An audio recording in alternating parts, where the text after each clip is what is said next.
Right గా తుఫాన్ ప్రభావంపై CM Chandrababu వరుస సమీక్షలు చేశారు.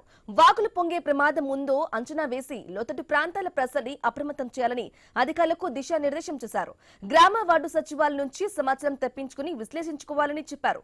ఇక చెట్లు, టవర్లు, హోర్డింగ్లు పడిపోయిన ప్రాంతాల్ని డ్రోన్ల ద్వారా గుర్తించి తక్షణమే పునరుద్ధరణ చర్యలు చేపట్టాలని సూచించారు.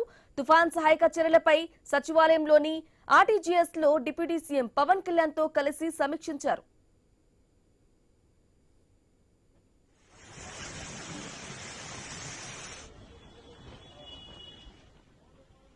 ఇక పశ్చిమ గోదావరి జిల్లాలో ఎర్ర కాలువలకు ఎగువ నుంచి అకస్మాత్తుగా వరద ప్రవాహం వచ్చే అవకాశం ఉందని లోతట్టు ప్రాంతాల ప్రజల్ని అప్రమత్తం చేయడంతో పాటు సహాయక చర్యలు అధికార యంత్రాంగం సిద్ధంగా ఉండాలని సీఎం ఆదేశించారు. కోనసీమ, ప్రకాశం, నంద్యాల, వైఎస్ఆర్ కడప, తూర్పుగోదావరి జిల్లాలో పంట నీట మునిగిందని అధికారులు వివరించారు.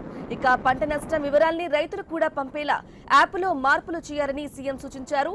గాలులు, వర్ష తీవ్రతను అంచనా వేస్తూ తగిన విధంగా సహాయక చర్యలు చేపట్టాలన్నారు. చెట్లు, విద్యుత్ స్తంభాలు పడిపోవటం వల్ల గ్రామాల మధ్య రాకపోకలకు తీవ్ర ఇబ్బందులు లేకుండా పునరుద్ధరణ పనులు చేపట్టాలని పవన్ కళ్యాణ్ సూచించారు. జిల్లా కలెక్టర్లు, ఎస్పీలు క్షేత్రస్థాయి యంత్రాంగంతో మాట్లాడుతున్నామని మంత్రి లోకేష్ వివరించారు.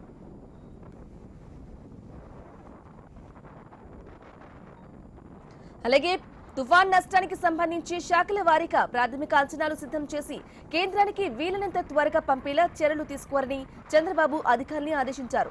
ఏలేశ్వరం జలాశయానికి 2 రోజుల్లో 3 టీఎంసీల వరద వచ్చే అవకాశం ఉందని అధికారులు వివరించారు. వరద నిర్వహణలో ఇబ్బంది రాకుండా చూడాలని సీఎం ఆదేశించారు. వేటకు వెళ్లక జీవనోపాధి కోల్పోయిన మత్స్యకార కుటుంబాలకు 50 కిలోల చొప్పున బియ్యం ఇవ్వాలన్నారు.